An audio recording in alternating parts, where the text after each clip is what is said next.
Welcome. Welcome to Curiosity Out Loud.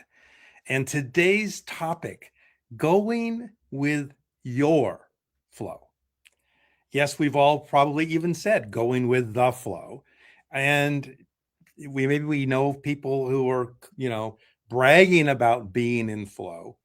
Today's about understanding and maybe introducing and hopefully understanding how your flow can be put to great use. And whether you're an experienced person with flow or not, I think there might be some nuggets today that will jump out and catch your attention or pique your curiosity. So, first of all, uh, one of the things I love about idea of flow. First of all, everybody kind of thinks, "Oh, I know what flow is. Yeah, water going through." Well, there's a word that comes from the etymology of flow that really lights me up, and it's the word abound. Flow comes from a word that meant abound. In other words, just like, things gushing, abounding, uh, plentiful. And it's not something that it's just a little tiny thing. It actually, it's very, for me, inspiring to think about flow and how it may work. And in the video I showed that was up for before this, I mentioned there were two decisions and two steps that one has to take. And maybe that's too strong. I'm not sure you have to take it, but there are two ways that I think are allow entry into flow and connection to flow to oh, come to life, if you will. So I'm just curious, as there's a few folks here, as you think of this, is there something that you can put in the comments succinctly where flow you have either been in flow or you're aware of it, or you're currently in flow with something. It could be a project, it could be cleaning the house, it could be washing dishes, it could be writing a book. So as those come in, just let me have them in the comments because those will help me guide. And I noticed that Elaine has said it is not ebbing. Yes, that's a really good. We think of ebb and flow as opposites, and perhaps they are, but flow is not pulling away. It's not moving back. It's not getting less. It's not diminishing. If anything, it's the opposite of those, and maybe more to the point, for me at least, is it's moving. There's movement, and with movement comes a momentum, and momentum is one of the key pieces. One of the key pieces here. So to just have a little background, flow, of course, has been around. The word, of course, is old, has been around a long time, and the idea of it probably even longer. It came as a separate sort of study, if you will. It came to my attention in the 80s. I don't remember the exact date, but it was probably early in the 80s. And a fabulous book came out called Flow. And it was written by a gentleman who, at the time, uh, I had no idea how to pronounce his name. And the gentleman, it was a wonderful psychologist. And here's his name. Maybe some of you have seen it, and written many books. And for the longest time, I would just say the flow guy, right? And other people I knew did the same thing. Finally, some years later, I learned how to pronounce his name, and I'm proud that I can do that. Mihai Csikszentmihalyi. Mihai Csikszentmihalyi. And there you are. So, now you can impress your friends with how to say his name. An amazing uh, psychologist and thinker, and has written several books. He's since passed away, but about flow and the psychology and really getting into the nitty gritty of flow. We're not going there today, but I want to point out that he's the voice that brought attention to me, and I think many people, that flow is maybe something that really could be studied and could be um, perfected. And I began using the principles in my teaching for many years. Uh, Elaine has a comment here. I could not quit tidying up the kitchen. Yeah, and it's interesting. So she was cleaning the kitchen and couldn't stop. That happens with flow, and we're going to see in a minute when we get into those details. Some of the issues to be concerned, not maybe not concerned, just be aware of, because flow is something that, well, it's been around with us for a long time. Let me lay out the two decisions that one has to make if flow sounds like something they would want to work with. The first is make a decision to look back in your life, either maybe yesterday or longer, for a time when you were able to do something and you don't remember, and that was initially difficult, and you don't remember all of a sudden, then later you were able to do it. I'm thinking now, we talked about in another episode, we talked about a, a, a, a child learning to walk. They kept doing it till they were walking. That's an example of flow, not in the consciousness of the child by any means, but the idea that they just kept doing it. And was really challenging at first. And then eventually they were able to do it. Another example of a child with flow, or an older child, let's say a toddler, or maybe a little bit older, for example, playing with a ball. And you're a parent and your child is playing with the ball and you call the child's name. No recognition at all, totally with the ball. You go a little closer, maybe call the name louder, totally engrossed with the ball. Eventually, you actually maybe have to take the ball. That child is in flow at a huge, amazing level, because their concentration, every ounce of their awareness is with that ball. They may hear your voice, but it's not going through. So rarely in our lives, I'll speak for myself here, rarely have I been able to concentrate with that level intentionally. Perhaps you've experienced this piece, which is what I often use to help people realize that they've been in flow. For example, you're driving home, maybe later at night, and you've been to a stimulating concert or lecture or conversation or dinner with someone, and you're thinking about it, and you drive by your exit on the freeway, or you miss the turn to your street or something like that. You're not asleep. You're perfectly aware. You're driving just fine, but you're in another place. We know now that that state is often, in terms of brain waves, is called the alpha state. The reality is you were in flow with something other than driving your car. And you didn't decide to do that. You didn't practice it. It just happened. So what I hope to leave you with today is a couple of steps that you can put that actual to intentional use. So the second decision, which I think you probably already gleaned, is what is a task or what is a challenge that you have today that you could apply flow to? Now, this would be a challenge that's not super impossible. Well, for example, if your goal is to lose 50 pounds, that might not be possible to really imagine just yet, but maybe losing a half a pound or some other part of that. That's the best place to enter if you have something like that. It could also be something like let's say you're writing a book. Write the first page, or write the first line, or write a first line of a chapter in the book. And you see where I'm going with that. And that can be multiple things. So I'm going to leave it at that. If anyone has in the comment something that is on their mind today or in their consciousness about that, put it in the comment, and I can maybe get a little more specific there before we move into the actual steps and the actual material. I'm just curious, Manya, do you have something that on your mind that may make sense for applying flow to? Yeah, I love the topic that you've picked for today.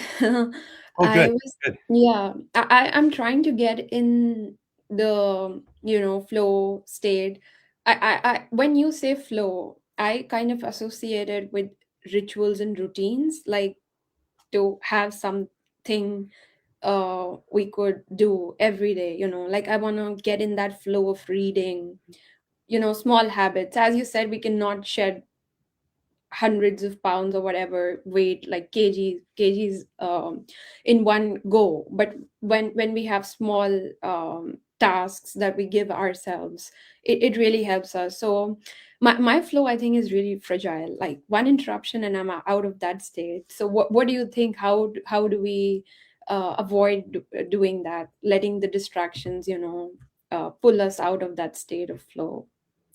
Yeah, and that's a great, it's a great, well, you've asked a question and you've answered a question. No, the answer is because that's human for us to be distracted, especially Hmm. in our world today, and maybe our world has been this way for a long time, but particularly today is what matters to most of us. And what flow allows us to do, and in a minute we're going to see a graphic example of how this looks. Um, Really, what flow is doing is allowing us to put the clarity of a goal along with immediate feedback. So in other words, you get distracted by whatever. And Hmm. and now if your distraction takes you off and now you're in another place, or you start to make dinner and now you're baking bread for, right? That's a little, you've really gotten away from things. But if the distraction comes in and you realize, oh, I'm distracted, and you can move back into flow or into that state, that's what we're actually looking for, because we are going to get distracted. Humans will be distracted. And and in certain, when flow gets to certain level of fluency for us, we can move into a particular task and be concentrated there for 15, 20, 30, maybe an hour, right? um, so the distractions are actually a way to measure how you're doing. So without them, you wouldn't necessarily know if you're making progress or not. Yeah. Also, I connected with the last topic, Kaizen that we discussed. I think you talked about Kaizen creating momentum. So now when you're talking about flow, I think it helps us kind of sustain the momentum that Kaizen helps us build. Would that be correct to Oh, infer? oh, you are 100. That's exactly right. In other words, just a reminder for folks who maybe didn't hear that, Kaizen is taking the smallest possible step, or the smallest step that makes sense toward a particular goal, and it fits in here like a hand in a glove. Yeah. It fits perfectly. And the thing is, so many of us are challenged by a goal that either society has told us we need, or maybe a friend, or whatever, and it's either an uncomfortable, an unpleasant, or out of reach. So we think I either can't do it, or go to we get stressed, and that isn't gonna help. At that point, we need to look smaller. Mani, this would be a good chance. Let's pull up that first slide. Yeah. I think that's a good way to show Yeah. the sense. The artist on these slides, by the way, is me. So please, you know, acknowledge or not. And Elaine asks a great question. The question of our time: how to get back in flow when distraction has pulled us away. Yeah, I think these graphics will help understand here. First of all, for those of you who remember math classes, this is an XY axis, and I'm calling the vertical axis. I forget which is X and which is Y, to be honest. The challenge, and at the very bottom, there's no challenge at all. It's very, very easy, and it moves up to a very high level of challenge. So in this case, let's say it's the weight situation, for example. So losing the whatever, let's say 50 pounds is at the top of this. Maybe losing, half a pound is toward the bottom, or it would be zero necessarily. Then across the bottom line, the horizontal line, are the skills you need to do that. Now, skills don't necessarily need to be the kind of skills we think of always, but it's what work needs to be done to accomplish, move toward the challenge. So an optimal flow channel, and the key word here, folks, is optimal. This may not be the path that any of us follow, and we have another slide in a moment which will show that. But optimal is, steady movement upwards. Now, imagine as you look at this, the area above where it says the optimal flow channel, the area above that. If we move too quickly toward the challenge, in other words, just focus on the challenge and not necessarily our skills, and so that flow channel now moves more vertical, we move into an area called anxiety. Excuse me. Because now it's really difficult. It's like, oh, yeah, I mean, it's just frustrating. And this is what happens to so many of us. We make a little bit of progress and we think, okay, I can, and then we move either too quickly and we move out of flow and we get frustrated and we quit. At the same time, looking at the area below that flow channel, that area down there, if we could continue to build the skills and we're exercising and we're doing all these wonderful things, and we're still just kind of focusing on losing just that half a pound, well, we're not going to really develop the skills path above a certain point to do that, because we lost the half a pound. We're good to go, right? So that area there becomes boring. It's like, oh, I don't want to keep doing this. I'm just right. So we need to have the graph needs to tilt up, so we're not moving too far into where there's anxiety, and we certainly don't want to get so easy and so simple that it's boring. In either case, we'll probably stop, and flow is no longer happening. So Manya, let's go to the next slide, and I think I can show the how most of us do this. This is how flow works for most humans. And it could be, I mean, I just kind of scribbled, to be honest with you, because sometimes that's how our progress is best indicated. And one of the things that Csikszentmihalyi pointed out that I really jumped on as a value for flow is how flow integrates our action with our consciousness. In other words, we take action and have something happen, ideally positive, and we begin to realize, oh, if I take this action, things are going to happen. Kaizen, if you recall, takes us back. We started at the point where every action we take is in a positive direction because we were taking no action. And we're just now measuring one step or one action at a time. And this graph here shows over a longer period of time. But notice the XY axis for flow does not include an important element that many people get, I think, stuck with, or is an obstacle for many people. And that is, there's no place that marks time. This can happen very quickly. It can happen over a long period of time. The important thing is that there's movement roughly in this kind of a configuration. Elaine asked about the words. No, we cropped things off. These are actually my drawings, and there were some notes above them that are directions and different things that aren't related to the slide. So no, you're not missing anything at all. And that's very observant, Elaine. And if visual learning is I'm gonna say it this way: if visual learning is really the what works for you well, feel free to take your challenge that you may want to apply with flow and maybe graph it out or write on a piece of paper, because what happens is when he puts things like that into a visual format, very frequently we'll see things that we don't think of. We'll even maybe hear things that we haven't heard, but we'll definitely see things.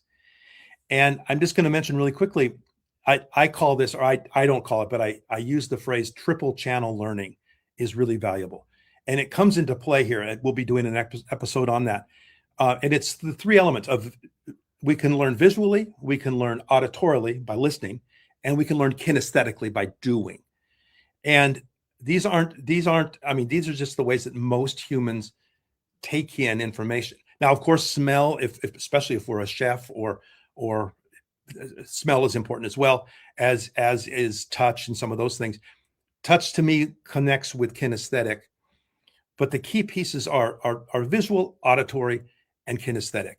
And in my teaching in for many years in music, especially with percussion, I use those three elements. And I think with music, it makes perfect sense because we read music, we have to listen and respond, and we're doing something with our hands or our voices to make the music. The reason I mention that here is sometimes our goal to which we may work to use flow is maybe not something that's physical. Maybe it's just a way of thinking. Maybe it's something that we hear.